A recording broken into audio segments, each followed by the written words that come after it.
It's a perfect analogy. Hey, are you a baseball fan? Did you see Derek Jeter with the walk-off last night? I did not, although I'm now looking at Fox News, which is on in my office, and they're showing him being mobbed. What a great story. You think how'd you like to live his life? You think he It wouldn't suck. I mean, do you think he ever has a bad day? I was reading an article, actually, a very interesting article. I get Sports Illustrated, and I read it, and it's just like perfect to kind of put me to sleep at night, right. Because it takes me.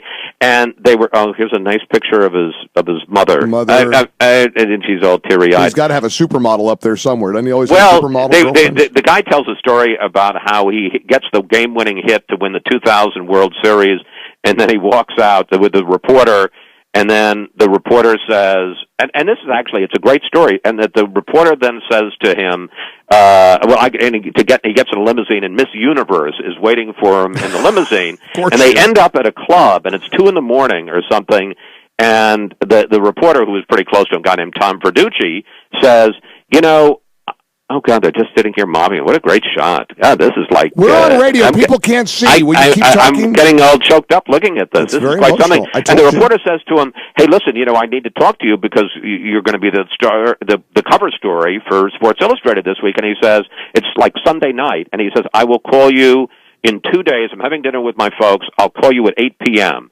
And so the reporter says, I'm sitting there, and I'm all worried, and I'm thinking, well, he's got my number, but I don't have his number, and what are the chances that a superstar is going to sit there and remember we were in a drunken haze at 2 a.m, the day that he wins the World Series?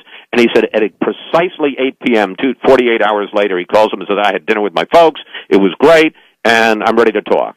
And one of the things he also talked about is no negativity, that he refuses to have negative people around him. He refuses to focus on that stuff. That I don't mean that he's delusional, but he's just, it's all about positive energy, and you can, and the lessons he learned from his, it's pretty amazing when you think, here's a guy who was in the spotlight in New York, the glare of the spotlight, the last page of the tabloids there for 20 years, and there never was anything, there was little minor things. He was out late at night or something, but there was never really anything bad about him.